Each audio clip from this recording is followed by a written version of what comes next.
ရိုဟန်ကိုဝေချီကိုခဏဆောင်ဝင်လာပြီးတော့မန်ကာတစ်မျက်နှာမိနစ်20နဲ့ပြီးဆွဲမယ်လို့ပြောနေပါတယ်ရိုဟန်ဆွဲတာတော်တော်ကြီးကိုမြန်နေပြီးတော့စက္ကန့်ပိုင်းနဲ့ပုံချမ်းပြီးသွားပါတယ်ပုံချမ်းပြီးရဲ့နောက်မှာတစ်ပိနေရိတ်တွေအတွက်အမဲအောင်ထဲတာတော်တော်ကြီးကိုမြန်ဆန်နေရမလို့ကိုဝေချီကအန်အောင်နေတဲ့အချိန်မှာပုံချောကပြီးသွားပါပြီရိုဟန်ကိုဝေချီကိုကျေးဇူးတင်လိုက်ပြီးတော့ပုံဆွဲရရင်စိတ်လှုပ်ရှားကြကောင်းနေပြီမဆွဲရမနေနိုင်တော့လို့ပြောလိုက်တဲ့အချိန်မှာကိုဝေချီကကောင်းနေမှုလာပါတယ်ရိုဟန်အစိုးရနေအများကြီးနဲ့နေအောင်နေဆွဲလိုက်ပြီးတော့ကိုဝေချီရဲ့မှန်ညံတွေကိုယိုးမယ်တခါယူတိုင်းမှာဝိတ်ကျသွားမှဖြစ်ပြီးတော့အဲ့ဒါတွေကို queue မဆိုင်မလားလို့မေးနေတဲ့အချိန်မှာကိုဝေချီကစာအုပ်ဖြစ်သွားပြီးတော့ရိုဟန်စတန်ကြောင့်တတိယသွားပါတယ်ရိုဟန်စာရွက်တော့ကိုဆွဲယူလိုက်ပြီးတော့ဒီပုံတိုင်းဆိုရင်တရက်ထဲနဲ့19မျက်နှာဆွဲနိုင်တော့မယ်လို့ပြောနေတဲ့အချိန်မှာပဲလူကောခေါင်းလောက်ကမြည်သွားပြီးတော့ဂျိုစကီနဲ့အိုကူယာဆူဖြစ်နေပါတယ်ခရရှိဒိုင်ယာမိုရဲ့ဟီကာရှိကာတာဂျိုစကီနဲ့ဇာဟန်ဒိုရဲ့နီဂျီမူရာအိုကူယာဆူတို့ပဲဒီကောင်းနေဘလို့ရောက်လာပါလဲအဲ့ချိန်မှာကိုရီရှိကမရှိတော့ဘဲနဲ့ဂျိုစကီတို့ကသူ့ကိုကယ်နိုင်မှာမို့လို့အကူအညီတောင်းမယ်ဆိုပြီးအောက်ထက်ကိုဆင်းပြီးတော့တကားကိုဆွဲဖွင့်လိုက်ပါတယ်ဂျိုစကီနဲ့အိုကူယာဆူကျွန်တော်ဒီမှာရှိမယ်ဘလို့သိရလဲဗျရိုဟန်ကတော့စိတ်မပူဘဲနဲ့မန်ကာတွေဆက်ဆွဲရမယ်လို့ပြောနေပါတယ်ဟာမင်းကမန်ကာဆရာအလုံးလုံးတောင်ကြည့်နေတာခီရှိပဲရိုဟန်ဟဲ့လားတခါမှမကြဘူးဂျိုစကီမင်းရောကြဘူးလားဟာဇာမနာပြောရဲ့ဖာမန်းဆိုတာတော့မသိဘူးကဟုတ်ပြီလေခွေးရှိအားလုံးစင်ပြန်ဆိုပြီးရပါပဲငါတို့ကမင်းကိုစိတ်ပူလို့လာကြည့်ရပါကျွန်တော်နဲ့တူတူမန်ကာဆွဲတာကြည့်ချင်တာဂျိုစကီတော်ပြီငါဆယ်လီနဲ့ဓာတ်မတက်ဘူးငါလည်းတူတူပဲမင်းစော်တပူလာတွေ့ရမဟုတ်လို့ဝမ်းသာပါတယ်အဲ့ဆိုငါတို့ကြောင်းသွားပြီအဲ့လိုနဲ့ဂျိုစကီတို့ထွက်သွားတဲ့အချိန်မှာကိုကြီးကအရေးကြီးတဲ့တစုံတစ်ခုကိုမင်းနေတယ်လို့ခံစားနေရပါတယ်အဲ့ချိန်မှာကိုကြီးကရုတ်တရက်ကြီးတတိပြန်ရပါမလို့တကားပွင့်လိုက်ပြီမဲ့ကြောင်းမှတွေ့မယ်ဆိုပြီးတော့ပဲနှုတ်ဆက်လိုက်ပါတယ်ကိုကြီးကအိမ်ထဲပြန်အောင်မှတတိယဖြစ်ပြီးတော့ရိုဟန်ကိုမတိုက်ခိုက်နိုင်ဘူးလို့ရေးထားမလို့အဲ့လိုဖြစ်နေရပါကိုကြီးကဘယ်သူမှကူညီတောင်းလို့မရတဲ့ပြင် Heavens Door ကိုဘယ်လိုမှတိုက်ခိုက်လို့မရဘူးလို့ပြောနေတဲ့အချိန်မှာပဲရိုဟန်ကိုကြီးရဲ့မှတ်ဉာဏ်တွေကိုကြည့်ပြီးသဘောကျနေပါတယ်ဒီပုံတိုင်းဆိုရင်တဖေးဖေးနဲ့လုံးပါရမယ်လို့ပြောနေတဲ့အချိန်မှာအိမ်ထဲကိုတယောက်ဝင်လာတာကိုရိုဟန်သိလိုက်ပါတယ်အဲ့ချိန်မှာဗတင်းပေါက်ကနေဝင်လာတာကတော့အိုကူယာဆူကြီးပါခွေးမသာဒီဘက်လဲဖို့မစင်စားနဲ့လက်ရနဲ့မင်းကိုငါစတန်နဲ့ဖျောက်ပြစ်မယ်အိုကူယာဆူတွေးရဝမ်းသာလိုက်တာကကျွန်တော်အနေနဲ့ရှိနေမှဘယ်လိုသိရလဲဘာမှခတ်ပါဘူးမင်းလေကားပေါ်ကပြုတ်ကြတော့ရရတဲ့ထိုင်အောင်ကြည့်ပြီးသိသွားနေမှာပေါ့ဟုတ်တယ်မလားဇာဟန်ဒိုရဲ့အိုကူယာဆူမင်းကအကိုကြီးကိုမိခိုလုံးပြီးတော့ဆုံးမချက်တစ်ခုချားတော့မယ်ဆိုတဲ့အခါတိုင်းဘေးထဲမှာအကိုကြီးရှိနေကောင်းပါပဲလို့ဆူတောင်းလေးရှိခိုးရှိဒါဘယ်ကောင်လဲကွာဒီကောင်စတန်ကဘာလဲပြောပါစမ်းမန်ကာစာဘက်ကိုမကြည့်မိစေနဲ့လို့ခိုးကြီးကပြောချင်မယ်ရိုဟန်ကိုထိခိုက်စေမယ့်အရာမှန်တယ်များဘာမှလုပ်လို့မရပါဘူးရိုဟန်အိုကူယာဆူကိုစိတ်ဝင်စားရင်ပဲအိမ်ထဲကိုရောက်လာမလို့တိုက်ခိုက်ရတော့မယ်လို့ပြောလိုက်ပြီးတော့အိုကူယာဆူကဇန်တို့နဲ့ထိုးလိုက်တဲ့အချိန်မှာရိုဟန်မန်ကာစာဘက်ကိုပြလိုက်တာမလို့အိုကူယာဆူကစာအုပ်ဖြစ်သွားပါတယ်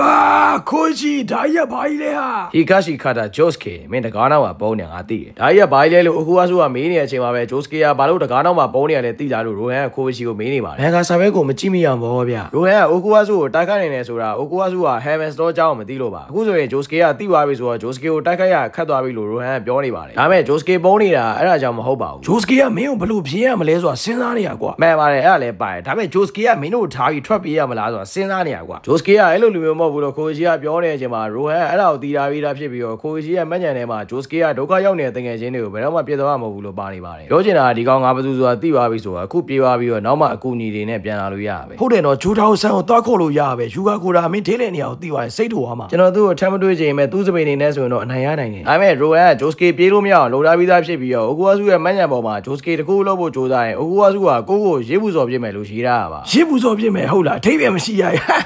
မ်နာကြီးဟာငါညမဲ့လက်ကိုထိန်းလို့မရတော့ဂျိုစကီကဲပါဦးအိုကူယာဆူကကိုရေးပူစော်နေရမလို့ဂျိုစကီကလည်းပုံးနေရကနေထွက်လာလိုက်ရပြီမဲ့ရိုဟန်မန်ကောင်မကြည့်မိအောင်မျက်လုံးကြီးမိတ်ထားပါတယ်ကလေးဆက်ရင်မဲ့တော်တော်ထိရောက်တဲ့အကွက်ပဲဒါဆိုရင်တော့ငါမင်းမျက်လုံးကိုဖွင့်ပေးရမှာပေါ့ဂျိုစကီကဲပါဦးဂျိုစကီကမျက်လုံးမိတ်ပြီးတော့ရိုဟန်စီကိုပြေးလာတဲ့အချိန်မှာရိုဟန်ကဖောင်ဒေပိုင်းစားရင်လည်းပြေးလိုက်ပြီမဲ့ဂျိုစကီကကြိတ်ခံလိုက်ပါတယ်ဒီကောင်ခံနိုင်ရှိတာပဲငါသာမန်ကာတဲ့ MC ဆိုရင်ဘာလုပ်မလဲရိုဟန်ခိုရှိရဲ့မှတ်ဉာဏ်ကိုဖတ်လိုက်ပြီးတော့ဂျိုစကီရဲ့စပင်ဟာလွန်ခဲ့တဲ့နှစ်ပေါင်း30ရာစပင်ကြီးဖြစ်ပြီးတော့ကိုအထားကြနေလာလို့ပြောလိုက်တဲ့အချိန်မှာဂျိုစကီကဒေါ်လာရထွက်လာပြီးတော့မျက်လုံးကြီးဖွင့်လိုက်ပါတယ်ခွေးမသာမင်းဘာပြောလိုက်တာပြန်ပြောစမ်းဟမ်မကြားလိုက်ဘူးလားမင်းစပင်ကြီးကငါမြင်မှုတပြားထဲမှာအစိုးဆုံးလို့ပြောနေတာတနာစရာပဲမင်းစပင်လို့ခေါ်နေတဲ့အဲ့ဘုတ်တိုက်ကြီးစီကိုငှက်တကောင်ပြန်လာရင်အတိုက်ဆိုပြီးတော့ဝင်နာလောက်တယ်ဂျိုစကီကဒေါ်လာရထွက်လာပြီးတော့ရိုဟန်ကိုထိုးနေတဲ့အချိန်မှာရိုဟန်မန်ကာစာရွက်ကိုပြရတာမလို့နိုင်ဝိုင်းလို့ထင်လိုက်ပြီမယ်ထိုးကန်လိုက်ရပါတယ်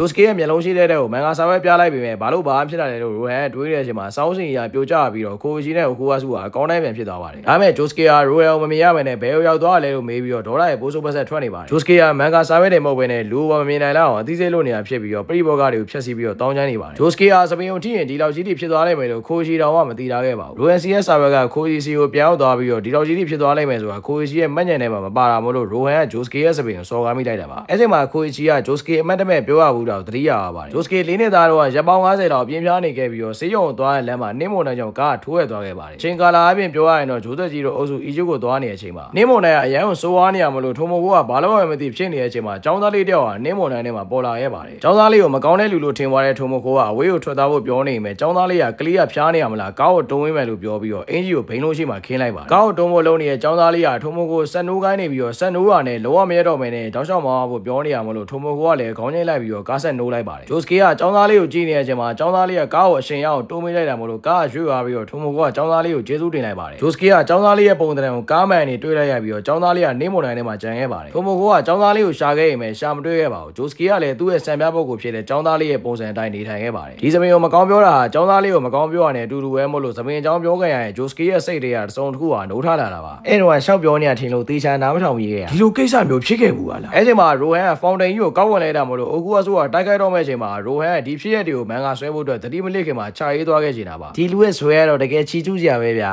အဲ့ချိန်မှာဂျိုစကေကြီးကရောက်လာပြီးတော့ရိုဟန်ကိုကျုံးလို့မပြီးသေးတဲ့အကြောင်းပြောနေပါတယ်အဲ့လိုနဲ့ရိုဟန်ကဂျိုစကေကျုံးတာကိုပိုးဆိုးပတ်ဆက်ခံရပြီးတော့ရိုဟန်မန်ကဘိုင်းအောင်ကောင်လေးကတလ break ယူရတော့မှာပါအဲ့လိုနဲ့ episode 50ကဒီပါပဲပြီးသွားပါတယ်ကြီးစုရပဲတဲ့ကျေးဇူးပါ bro တွေနောက်ထပ် episode မှာတော့ကြွက်တကောင်ကိုသွားဖမ်းနေတဲ့ဂျိုဒါအောင်နဲ့ဂျိုစကေတို့ကိုတွေ့ရမှာပါ